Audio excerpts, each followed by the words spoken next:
You span the bottle, nervous to see who it would land on. There were many possibilities, but only a few who you actually had any interest in, or had friend-zoned enough that it wouldn't be weird to kiss them. You eyed Minetta nervously, noticing the way he was chanting as if to incite some weird spell to get the bottle to land on him. Please, anyone but him. When the bottle finally stopped, you saw that it had landed on Ojiro. A couple of the girls tittered while some of the guys cheered him on. Ojiro, on the other hand, was one of the few participants that Ashido had bullied into playing and did not seem excited to take part.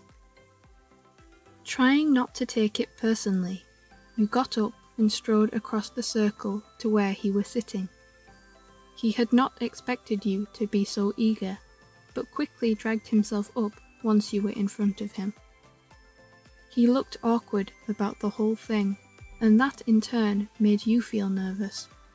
You wondered if it would be wrong to kiss him, even on the cheek, if he truly did not want to take part.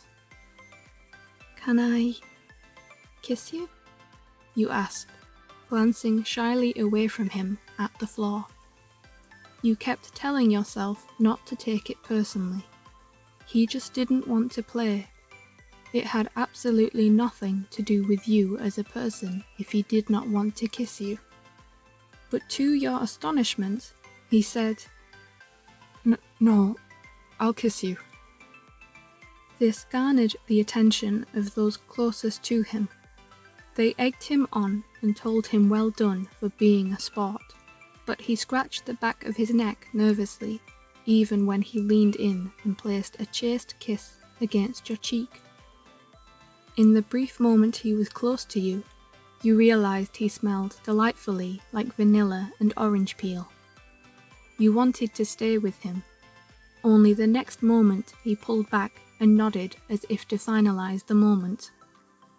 It was done far too quickly for your liking, but you nodded dutifully, gave him a quick smile when he looked at you, then made your way back to your seat. Ashido excused you from the circle after that, saying you needed to give others the chance to have a turn. So while you had the time to yourself, you nipped upstairs to your room to tidy your ironing away, something you had been putting off for the longest of times. You gave yourself 10 minutes to clean up, setting a timer on your phone, then tried your best to hang your clothes in your wardrobe. Only your phone buzzed only a short while into tidying. You checked it and found you had a Facebook message. Opening the app, you saw a notification from Ojiro. Frowning in puzzlement, letting your half-folded school shirt fall onto your bed, you read what he had to say. "Can you come to my room?" It seemed like an odd message, but you replied nonetheless. "Sure, I'll be there in 2. You scurried down the stairs, taking 2 at a time in your slippers, then hopped down the corridor once you were on Ojiro's floor. Standing outside his door, you rapped on the wood and waited for him to reply. After a moment, you heard him unlocking the door, then he pulled it wide. "Hey," he said, giving you a half smile when he saw you, then opened the door wider. "Come in." You blushed shyly, then let yourself in, not used to being invited into one of your classmates' rooms. It was a plain room with not much in it to call it homely, but once you were inside, Ojiro took up his desk chair and offered you a place on his bed. "Thank you," you said, crossing your legs to make yourself comfortable on top of it. "So is everything okay?" You knew it wasn't, or Ojiro wouldn't have called you here. You two weren't what you would call close, but you liked his honor code and respected him for all that he had achieved with a limited quirk. "This will sound strange, but I want a do-over." "A do-over?" you asked, curiously. What do you mean? I mean, he said, daring to meet your gaze. What happened downstairs? I want to try again. You felt a sting of a blush in your cheeks when you realized he was talking about the game, but decided to play dumb to see where this was headed. I don't understand. Ojiro rubbed the back of his neck again, his large tail swishing back and forth behind his chair. I don't think it's right to force anyone to play the game downstairs. Ashido roped us into it without much say, but I didn't think it was fair to let you miss out since you wanted to play.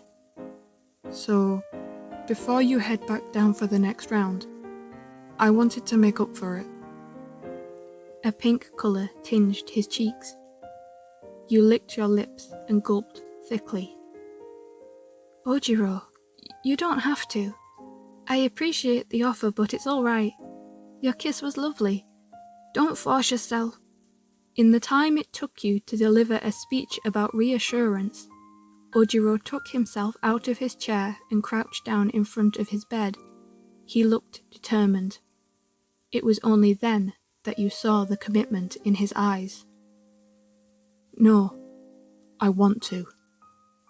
And with that, picking himself up off his haunches, he cradled your face in both hands, then leaned in and kissed you full on the lips.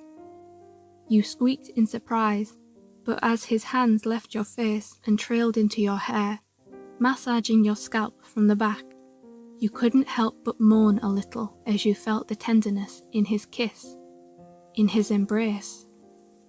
His lips melded with yours, then broke away. Then he did it again, but trailed his tongue over your bottom lip until you granted him access to your mouth. You sensed a neediness in him, a hunger to hold you and caress every part of you that you would allow.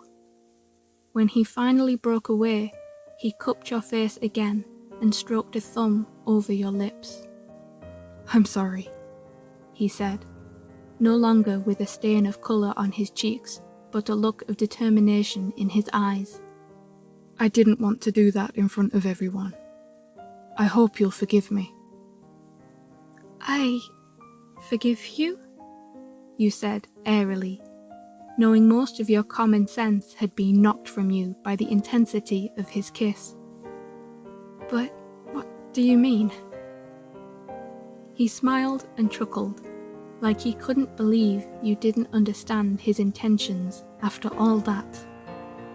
Look, he said, I didn't want to play the game because there was no one I wanted to kiss but you. He ran his hand into his hair again, looking sheepish from his confession. I understand if you don't feel the same. You're welcome to go back downstairs, but I just wanted to let you know how I feel. You felt your cheeks warm up tenfold. Ojiro held your gaze, unwilling to drop it until he knew how you felt. He waited, and then you smiled, reaching forwards to take his hands. I don't need to carry on playing, you said, loving the way he smiled as you ran your thumbs over his knuckles. I'm happy here, with you.